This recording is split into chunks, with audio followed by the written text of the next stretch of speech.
हरि ओम। सहनावतु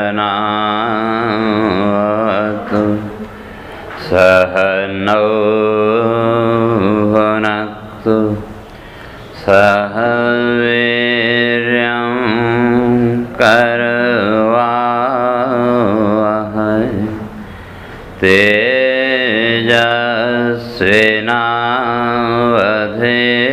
तेजस्विनावधीतमस्तु मा विद्विषावहै।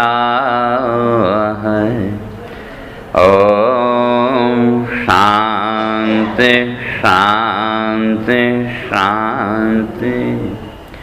शंकरं शंकराचार्यं केशवं बादरायणं सूत्रभाष्य कृतौ वन्दे भगवन्तौ पुनः पुनः। ईश्वरो गुरुरात्मेति मूर्तिभेदविभागिने व्योमवद्व्याप्तदेहाय दक्षिणामूर्तये नमः। ओम शांति शांति शांति।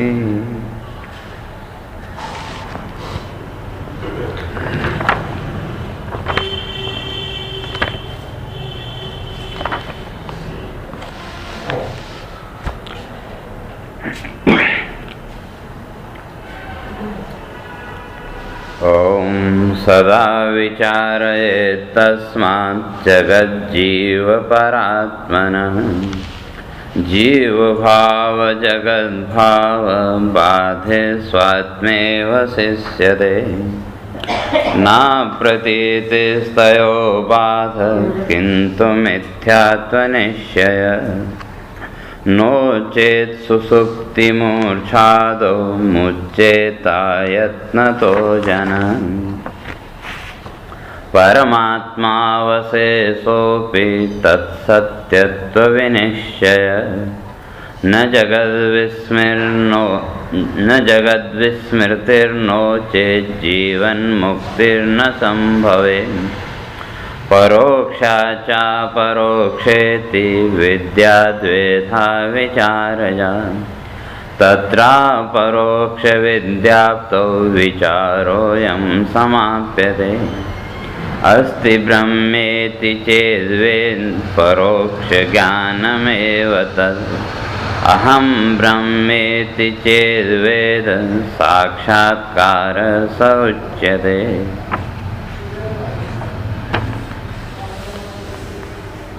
तो विचार चल रहा था कि जो ज्ञानी और अज्ञानी दोनों का जो अंतर है वो स्पष्ट करके आए थे कि जो सामान्य व्यक्ति है तो वो क्या समझता है, तो कहा पर संसार परमार्थोऽयम्। उस संसार को जगत को ही सब कुछ समझ लेता है परमार्थ, कि जगत की प्राप्ति भौतिक सुखों की प्राप्ति को ही जीवन का लक्ष्य मान लेता है।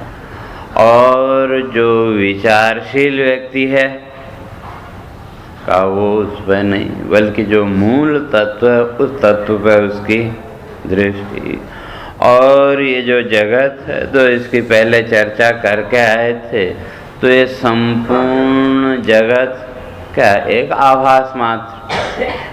तो कैसा, तो स्पष्ट करके आए थे कि जैसे कपड़े में बने हुए चित्र, तो जितने भी वो चित्र हैं अगर मूल में देखें तो वहाँ कपड़ा तो है। तो जितने भी चित्र बने कहाँ बने, कपड़े में, लेकिन कपड़े में कोई चित्र नहीं। कपड़ा अपने स्वरूप में एकदम निर्विकार। तो ये जो भी प्रतीति हो रही है आरोप के द्वारा, मूल तो कपड़ा। तो इसी तरह से संसार भी क्या है, वह केवल प्रतीति मात्र, और उस प्रतीति का कारण वो क्या कहते कि आरोप।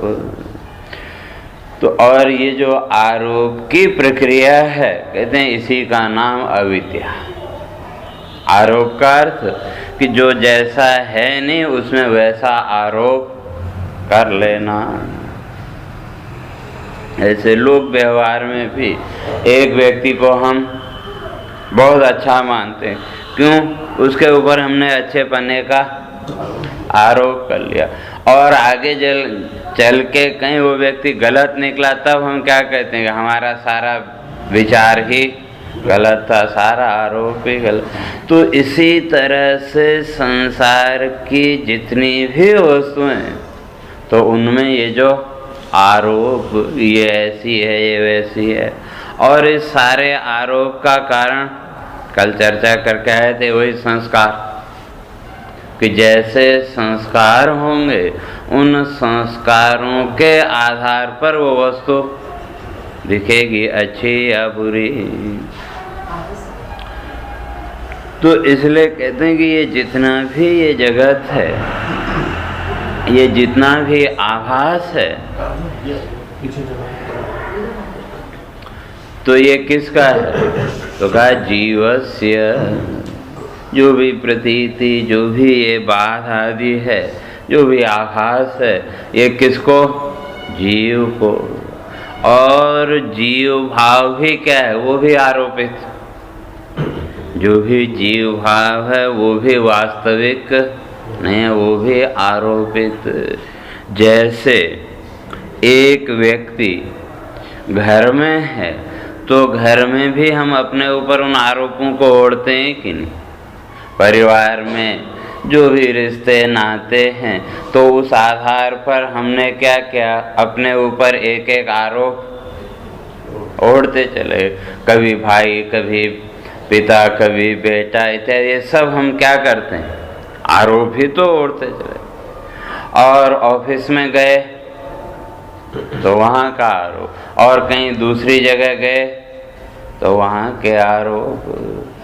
तो ये सारे आरोपों के द्वारा जगत का व्यवहार करते हुए भी हम तो वही हैं।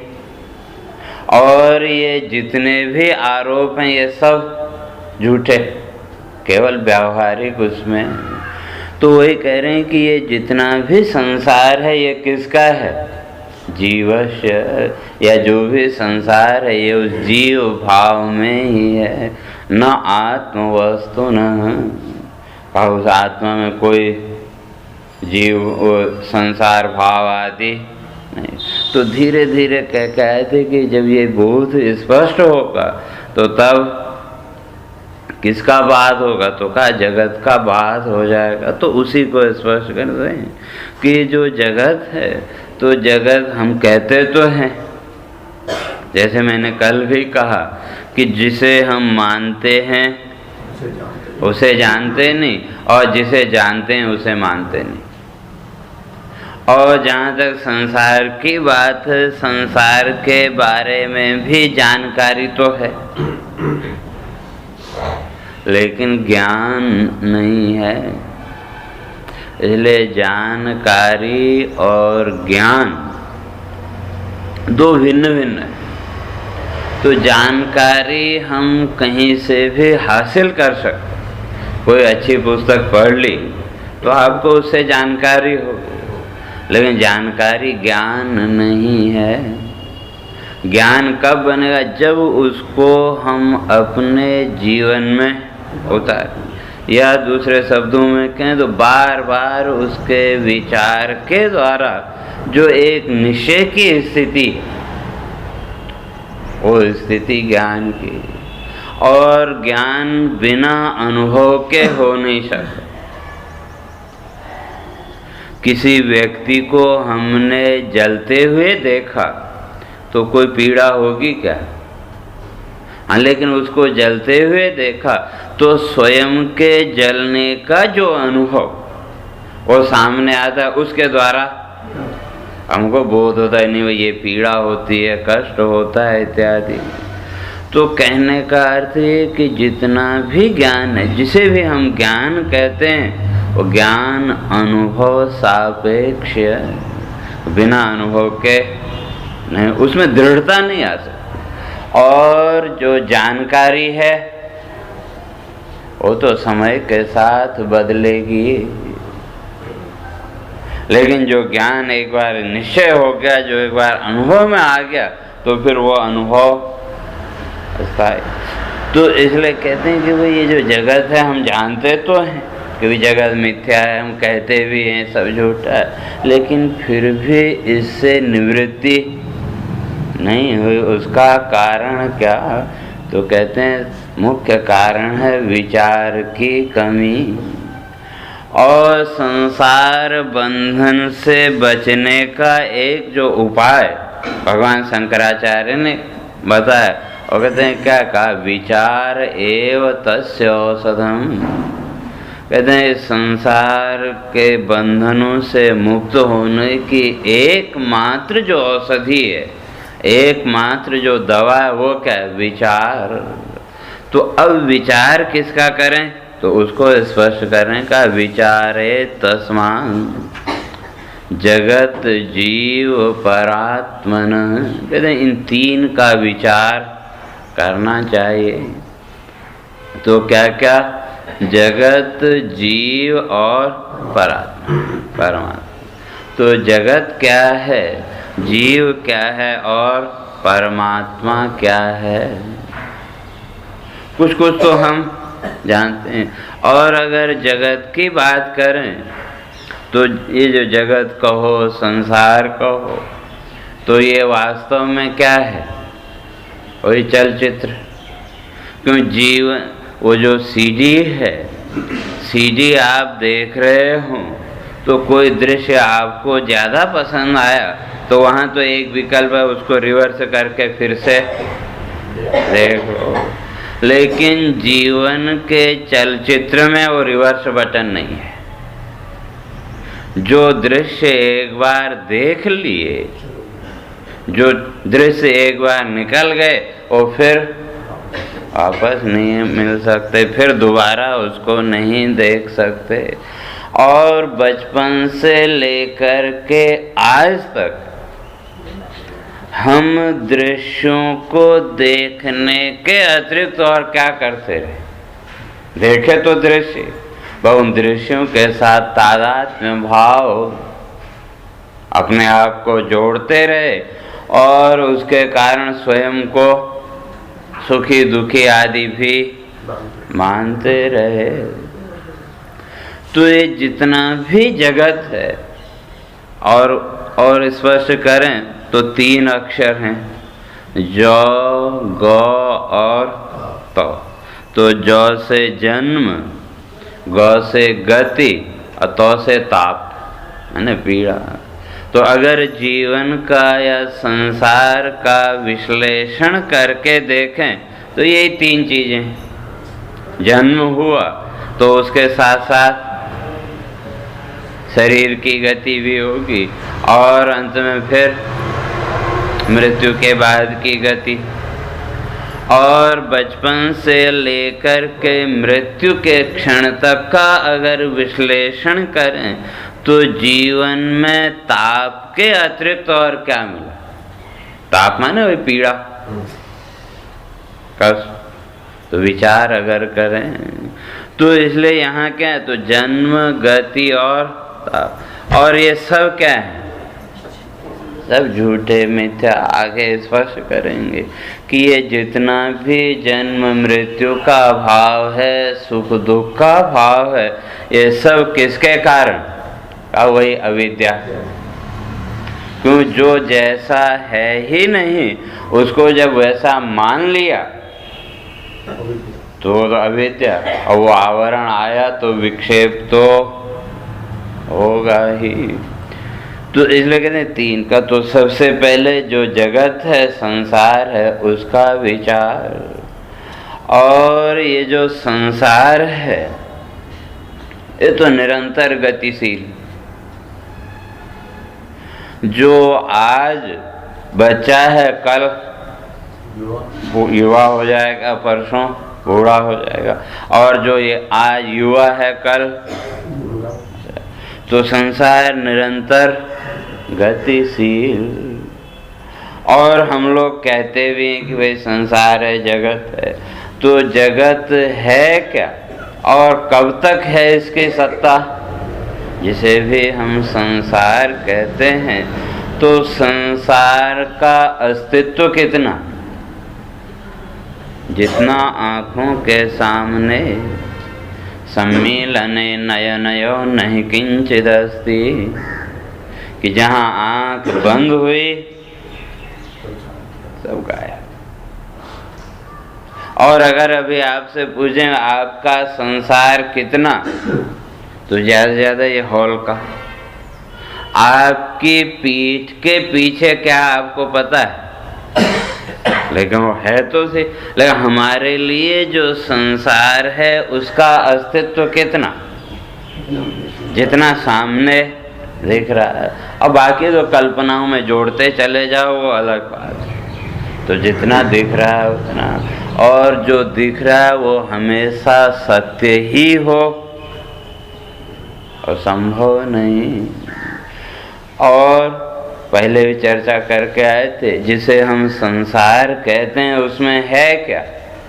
हम कहते तो हैं कि संसार है, संसार है, लेकिन पकड़ के दिखा सकते हैं क्या संसार क्या है?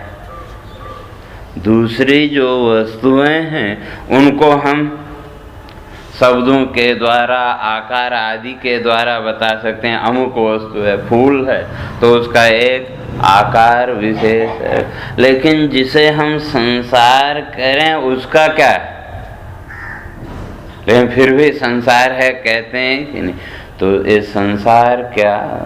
तो का त्रिपुटी, वासना, भावना और संस्कार,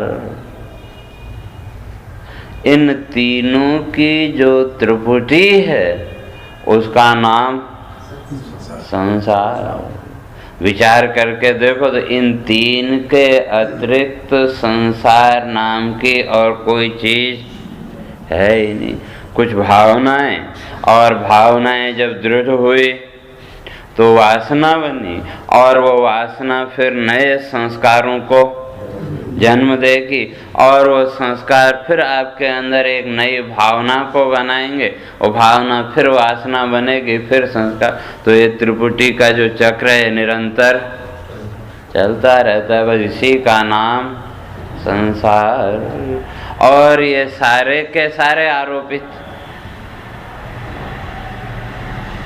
और जहाँ तक संस्कारों की बात करें तो ये संस्कार इन तीन गुणों के माध्यम से, सत्व, रज और तम।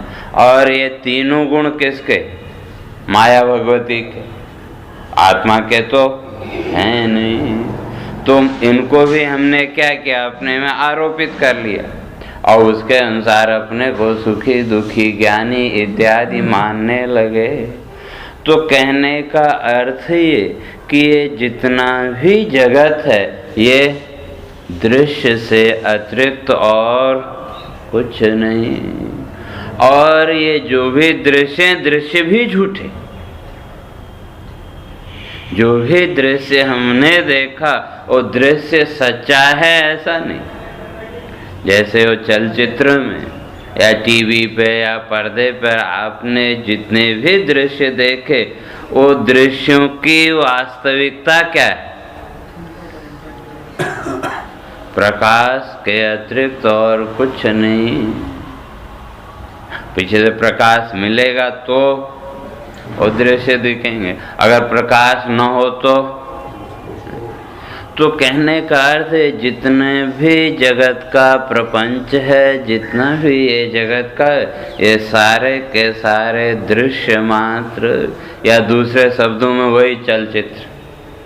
तो कहा इस तरह से जगत का भी विचार करें, और उसके साथ साथ जो जीव है उसका भी विचार करें। तो जीव क्या है तो आगे स्पष्ट करेंगे कि चैतन्यम यदधिष्ठानं लिंगदेहस्य यः पुनः चिच्छाया लिंगदेहस्तात् तत्संगो जीव उच्यते। कहते हैं यहाँ तीन चीजें, एक चेतन, एक सूक्ष्म शरीर और तीसरा उस सूक्ष्म शरीर में पड़ने वाली चेतन की छाया। इन तीनों का जो सम्मिलित रूप है उसका नाम जीव। वो आगे प्रकरण आएगा, वहाँ स्पष्ट करेंगे, लेकिन संक्षेप में यहाँ समझो, जो जीव और ईश्वर, तो यहाँ तीनों का विचार करना, जगत, जीव और परमात्मा कहो, ईश्वर कहो। तो जो जीव है तो उसके अगर व्याख्या करें तो योग दर्शन के अनुसार अगर देखें तो महर्षि पतंजलि ने ईश्वर की व्याख्या की कि क्लेश कर्म विपाक आशय अपरामृष्ट पुरुष विशेष ईश्वर। और इसी सूत्र से जीव की भी व्याख्या हो जाती है। एक अक्षर हटा दो तो जीव की परिभाषा बन गई। तो जो ईश्वर है, तो महर्षि कहते हैं ईश्वर का लक्षण क्या है? का जिसमें क्लेश भी न हो। क्लेश, 5 क्लेश, अविद्या, अस्मिता, राग, द्वेष और अभिनिवेश, जो इन 5 क्लेशों से मुक्त है। और कर्म, 3 प्रकार के कर्म, पुण्य कर्म, पाप कर्म और मिश्रित कर्म, पाप पुण्य मिक्स, तो 3 प्रकार के कर्म। और विपाक, उसका पकना, जैसे फसल है तो फसल आपने बोई तो उसको पकने में थोड़ा समय तो लग, और जब फसल पक गई तो तब उसका उपयोग कर सकते हैं। तो उसी तरह से जो भी कर्म किए, चाहे पाप हो, पुण्य हो या मिश्रित कर्म हो, तो कहते हैं उसको भी फल देने के लिए तैयार होने में कुछ समय तो लगेगा। तो वो विपाक, कर्म विपाक, और फिर उसका आशय सुख दुखादि भोग। तो जो इन चारों से मुक्त है, इन चारों से रहित है, उसका नाम ईश्वर है। यानी जिसमें ये चारों ही नहीं है, न क्लेश, न कर्म, न उसका विपाक और न फल। और जिसमें ये चारों ही हैं, उसका नाम जीव। तो जो इन चारों से रहित है, इन चारों से ऊपर है, कौन? तो कहा पुरुष विशेष, कोई और नहीं, पुरुष विशेष, वो कोई भी हो। तो जो साधना के द्वारा जिसने अपने आप को इन सब से ऊपर उठा लिया, वो ईश्वर भाव में पहुंच जाएगा। और जब तक ये चारों हैं तो तब तक जीव भाव। और ये जो जीव है ये भी क्या है? प्रतिबिंब मात्र। देखो कहा ना, चैतन्यम यदधिष्ठानम। तो ये जो जीव कौन?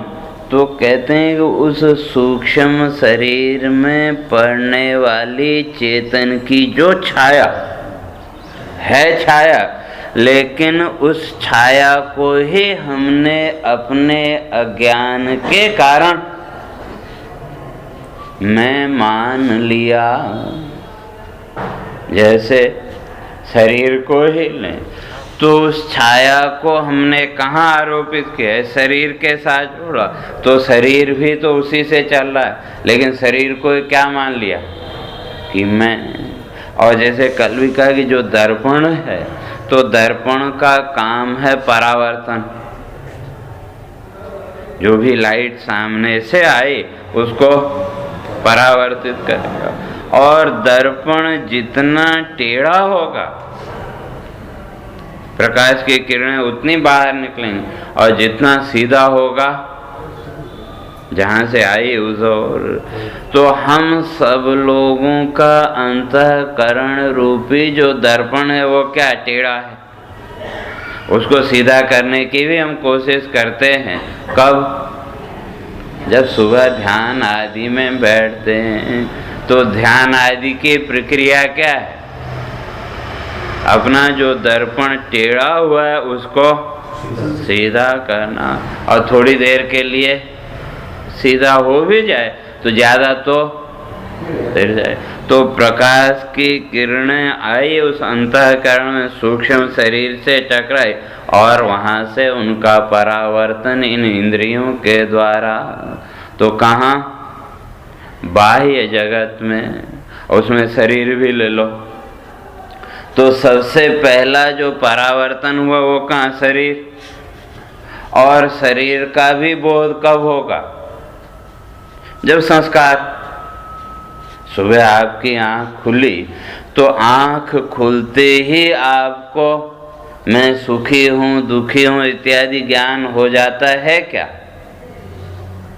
कुछ समय तो लगता है, भले वो आधा सेकंड का समय लगे, 1 सेकंड का समय लगे, कुछ तो समय आपको लगता है। तो उतनी देर में क्या हुआ? वो जो प्रकाश की गति उसने आपके संस्कारों को प्रकाशित किया, और उन संस्कारों को जब प्रकाशित किया तो आदत पड़ी है संस्कारों के पर्दे में देखने की, तो अपने आप को उसी तरह मान, जैसे परसों में चर्चा किए थे कि सुबह जब आपकी आँख खुली तो आँख खुलते ही वो जो प्रथम क्षण, उस प्रथम क्षण में भी आपको स्व का अनुभव है कि नहीं? प्रथम क्षण। लेकिन वो अनुभव कैसा है? अपने होने का ज्ञान तो है, अपने अस्तित्व का ज्ञान तो है, लेकिन मैं सुखी हूँ, दुखी हूँ, मैं स्त्री हूँ, मैं पुरुष हूँ इत्यादि ज्ञान है क्या? पहले क्षण। धीरे धीरे क्या हुआ? प्रकाश आगे बढ़ा तो यहाँ भी आपके पास 4 पर्दे हैं, मन, बुद्धि, चित्त और अहंकार। तो सबसे पहले वो जो आत्म प्रकाश है वो किसके साथ जुड़ा?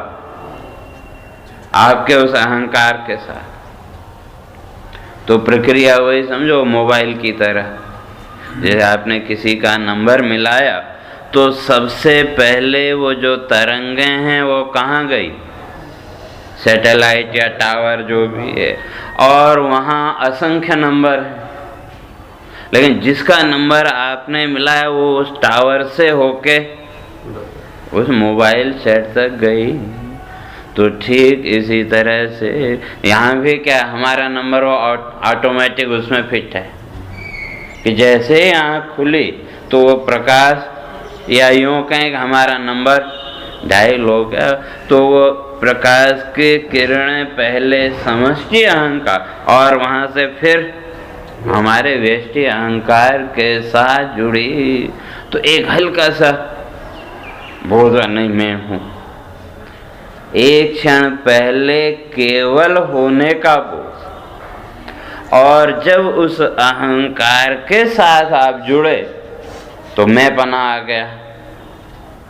लेकिन अभी केवल मैं, लेकिन कौन हूँ, क्या हूँ, वो केवल होने का थोड़ा सा स्पष्ट हुआ। और फिर आगे प्रकाश बढ़ा, आगे है बुद्धि, और बुद्धि का काम क्या है? निश्चय करना। तो बुद्धि ने क्या किया? निश्चय क्या? नहीं फिर हूँ। तो जब प्रकाश बुद्धि तक आया तो निश्चय हो गया कि नहीं हूँ। लेकिन इतनी जो प्रक्रिया है तो इसमें देर कितनी लगी? मुश्किल से 1 सेकंड। इतनी तीव्र प्रक्रिया, लेकिन इतनी देर तक आप अभी एकदम बिस्तरे पे चुपचाप लेटे रहते हैं कि नहीं? शरीर में कोई हरकत नहीं, कोई वो नहीं। और फिर आगे बढ़ा तो आगे है चित्त, और चित्त है आपका ब्लैक बॉक्स जिसमें अनेक जन्मों के संस्कार सुरक्षित हैं। और जैसे वो चित्त तक प्रकाश आया तो चित्त में है वही संस्कार, तो वो संस्कारों को प्रकाशित किया और अपने वर्तमान के जो संस्कार हैं वो सामने आए, तो उन संस्कारों ने क्या बताया कि मैं स्त्री हूँ, मैं पुरुष हूँ, मैं सुखी हूँ, मैं दुखी हूँ, जितना भी वो बोध हो रहा है। और फिर प्रकाश आगे बढ़ा, आगे है आपका मन, और मन का काम है संकल्प विकल्प। तो तब आप सोचते हैं कि अभी सोना है या उठना है। तो अगर आपने निश्चय किया, मन ने निश्चय किया नहीं अभी सोना है, तो फिर वहां से वापस,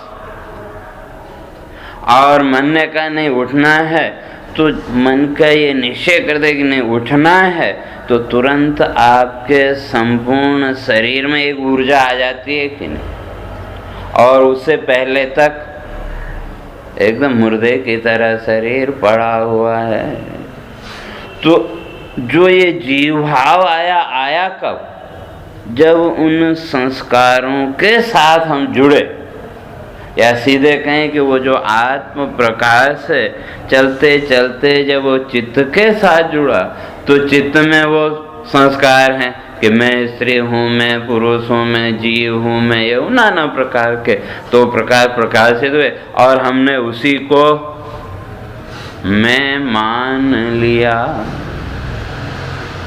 तो कहते हैं बस ये मान्यता ही जीव भाव है, और मूलतः तो वो प्रकाश रूपता। और कहते हैं उसी तरह फिर परमात्मा जिसे हम कहते हैं, ब्रह्म जिसे हम कहते हैं, तो कहा उसका भी विचार। तो कहते हैं विचार तो अच्छा, लेकिन इस विचार से होगा क्या? कहा जगत का भी हम विचार करते ही हैं कहीं न कहीं, और कहीं न कहीं जीव का भी विचार करते हैं, और परमात्मा का भी थोड़ा बहुत विचार तो करते हैं। और आप कह रहे हैं कि इन तीनों का विचार करो, तो कहते हैं विचार के द्वारा क्या होगा? तो कहते हैं जीव भाव जगत भाव बाधे। तो जब इन तीनों का विचार करेंगे तो जीव और जगत इन दोनों की अनित्यता और आत्मा की नित्यता का बोध होगा।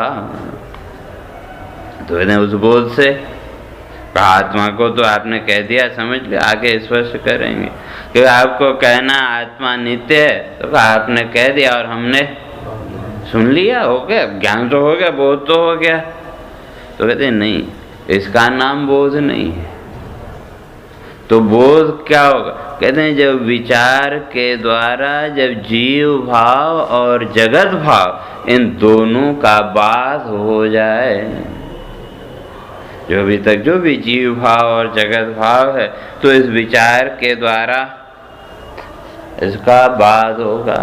तो कहते हैं तब कहते हैं स्वात्मेव अवशिष्यते, तो तब केवल आत्म भाव रहेगा। जैसे फिर वहीं आ जाओ कि आँख खुलते ही जो पहला क्षण है, उस क्षण में आत्मभाव तो है, स्व का बोध तो है, लेकिन उस बोध को हम शब्दों के द्वारा नहीं व्यक्त कर सकते, लेकिन बोध है। और फिर धीरे धीरे क्या हुआ? जगत संस्कारों के द्वारा जगत भाव जीव भाव ये आते चले गए, और अभी तक इस सब को हम कहीं न कहीं सत्य मानते हैं। ठीक है, श्रुति कहती है, शास्त्र कहता है, मान लेते हैं, लेकिन कहीं न कहीं संशय है कि नहीं? ठीक, शास्त्र ने कहा, शास्त्र के प्रति हमारी श्रद्धा है, निष्ठा है, तो इसलिए हमने उस बात को स्वीकार तो कर लिया, लेकिन अपने आप को टटोल के अगर देखें तो पूरी तरह स्वीकार कर पाए क्या?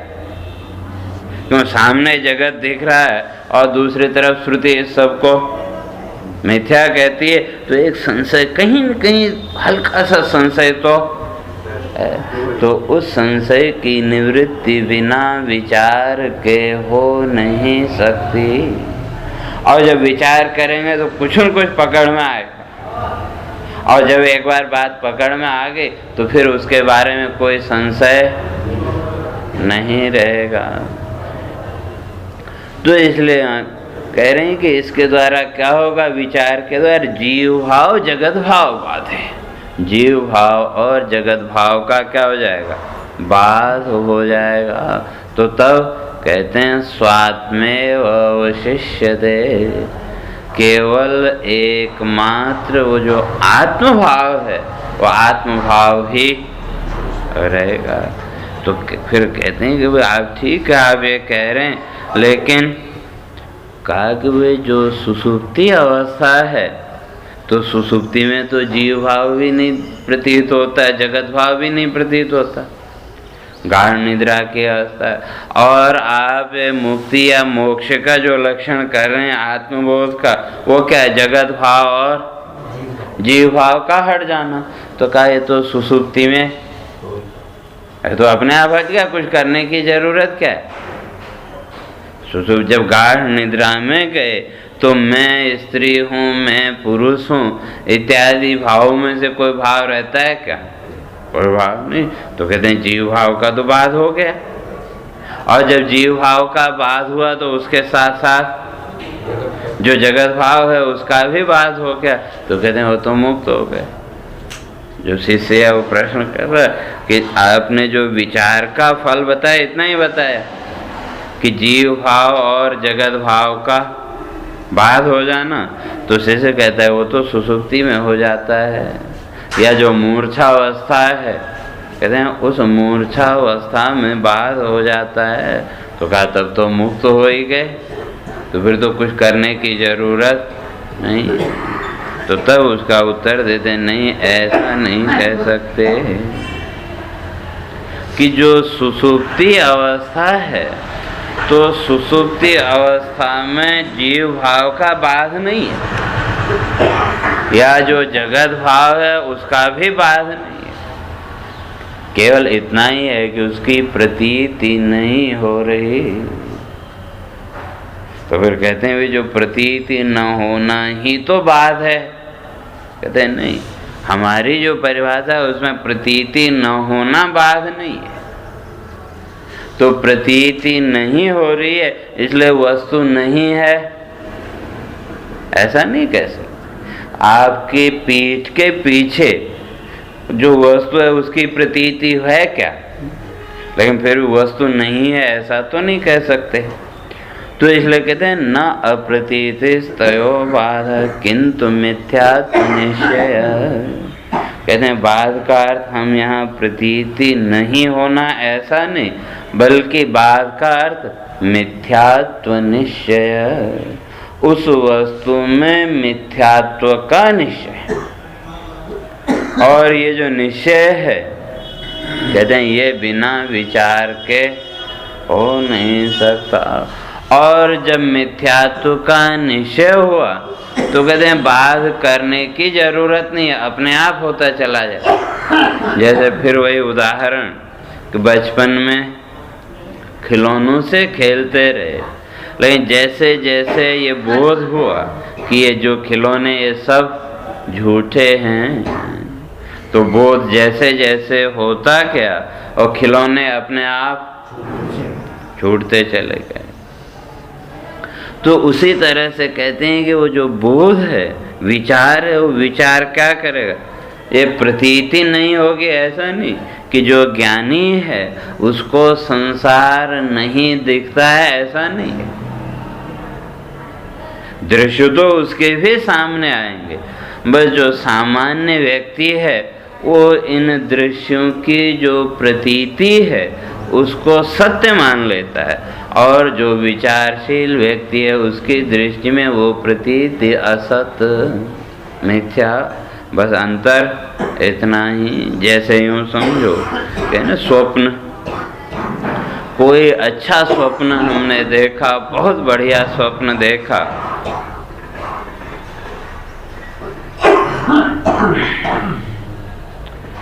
तो सुबह जब आँख खुली और बहुत बढ़िया स्वप्न हमने देखा, तो आँख खुलते ही वो स्वप्न भी याद आता है कि कभी कोई अच्छा स्वप्न हमने देखा। बाहर बैठ जाओ,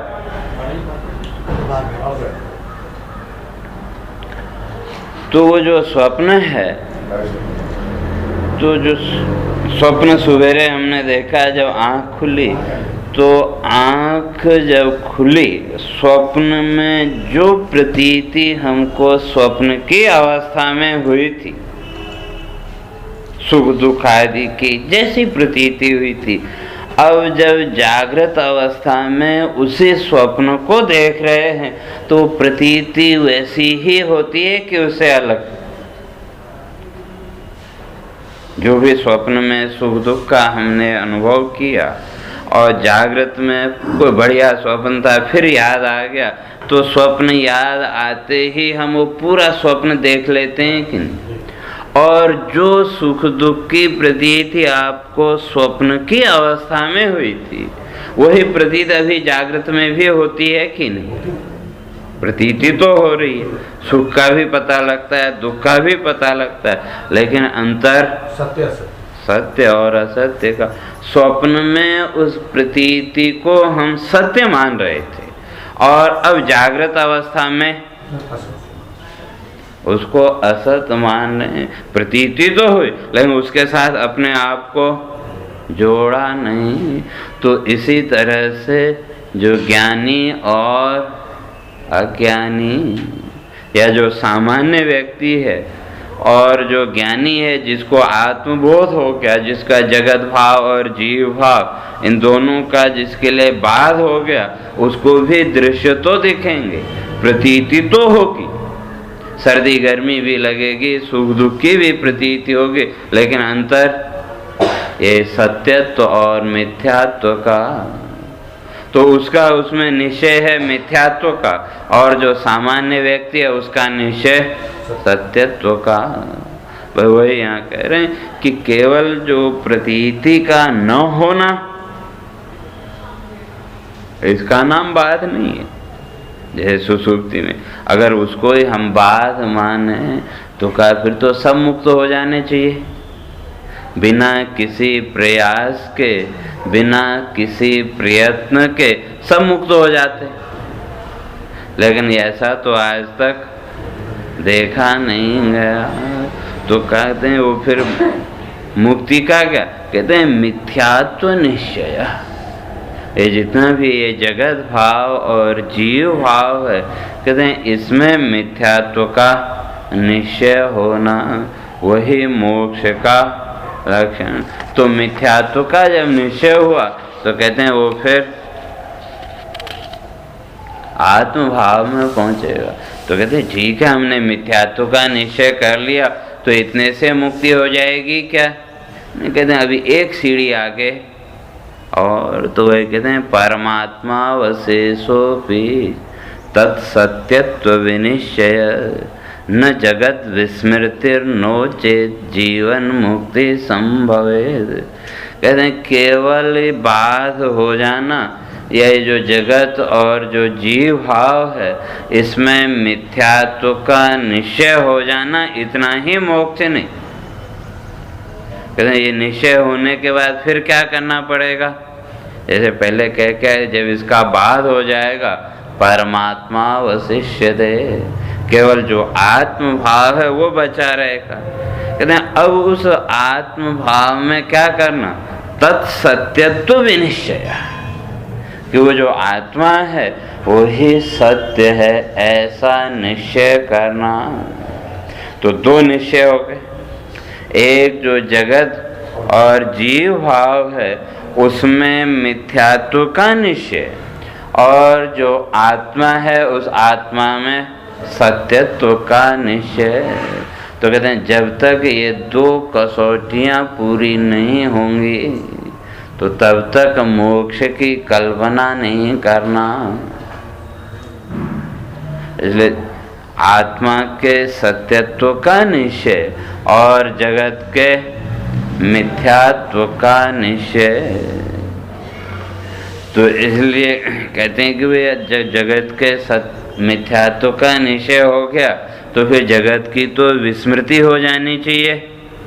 कहते नहीं, ऐसा नहीं कहते, क्योंकि जो मूर्छावस्था है या जो सुषुप्ति अवस्था है तो वहाँ भी तो विस्मृति है कि नहीं?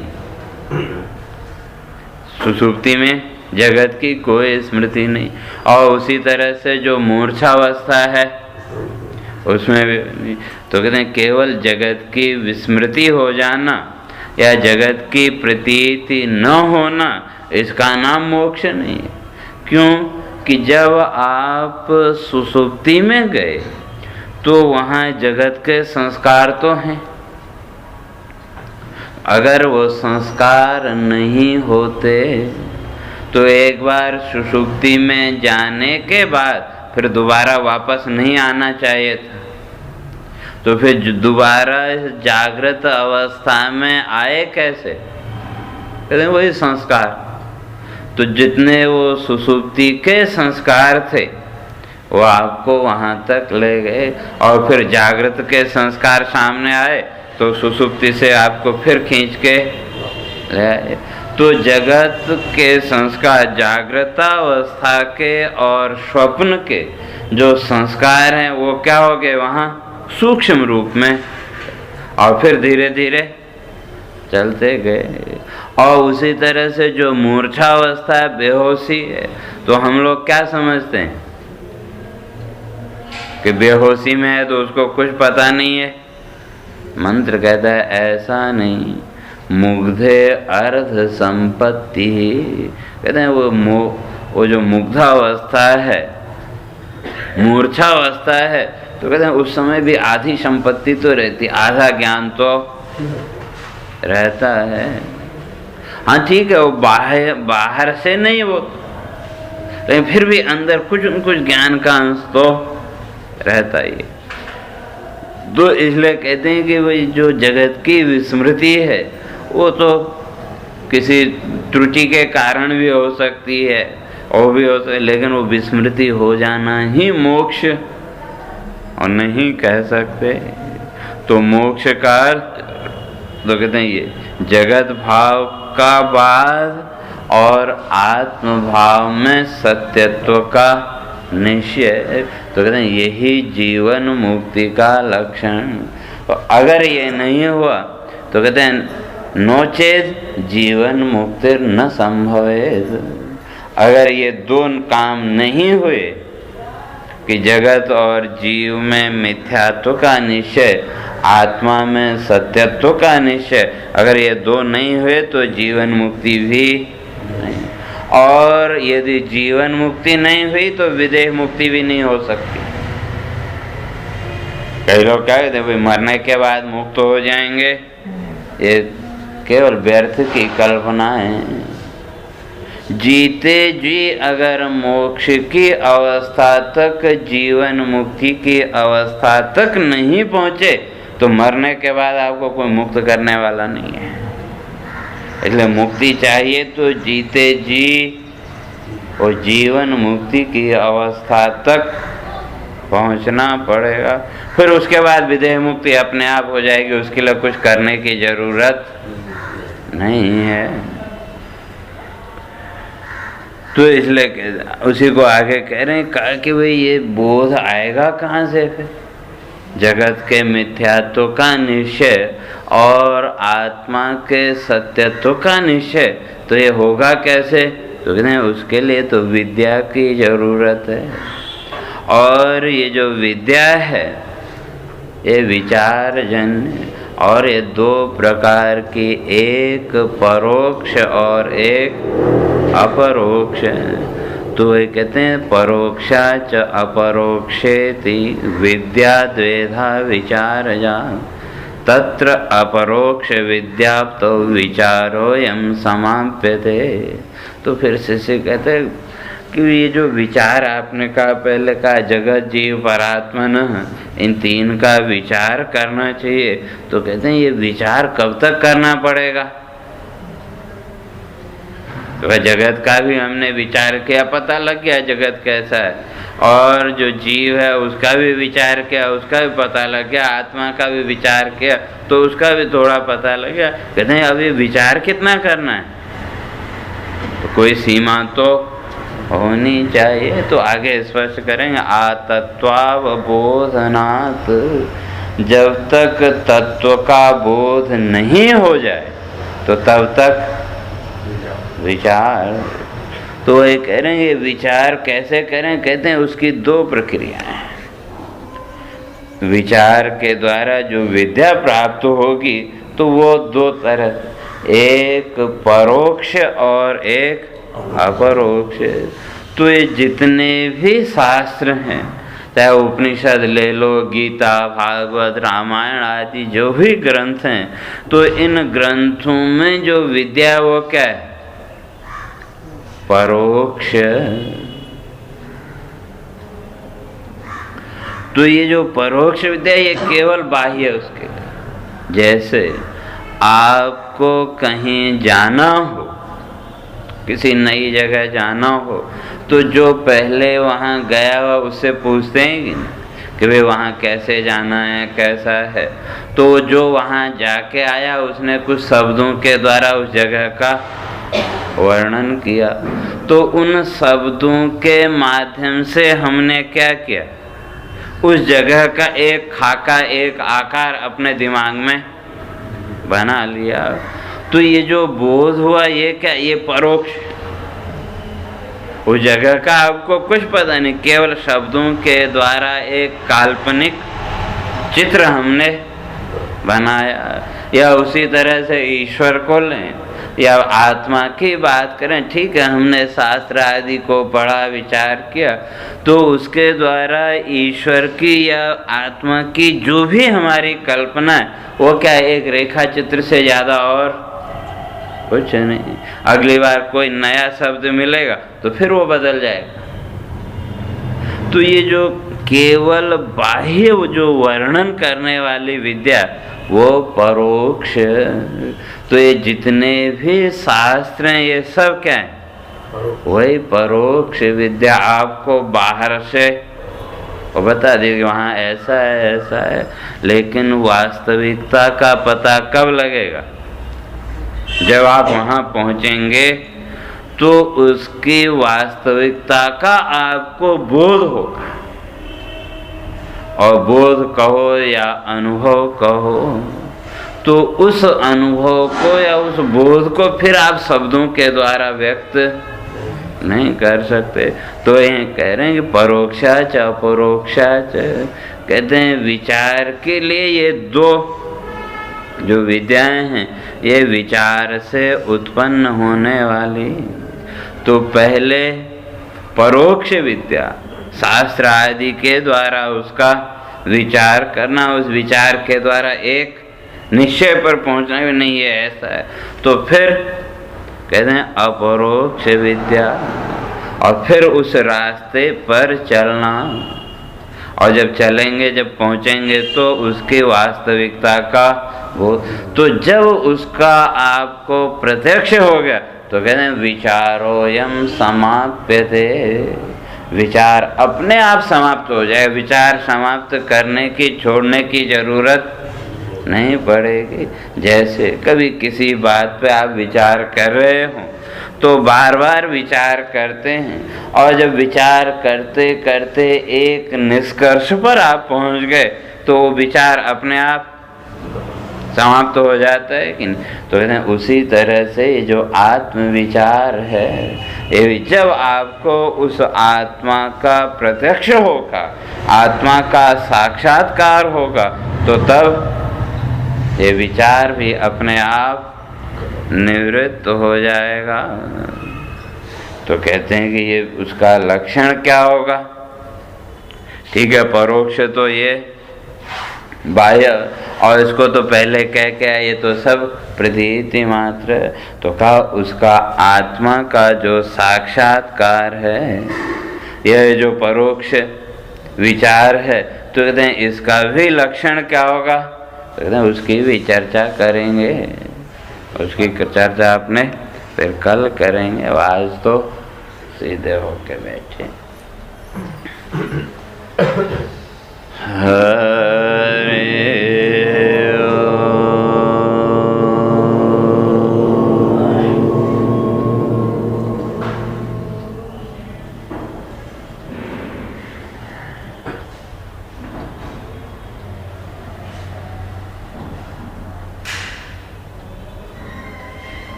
पूर्णमदः पूर्णमिदं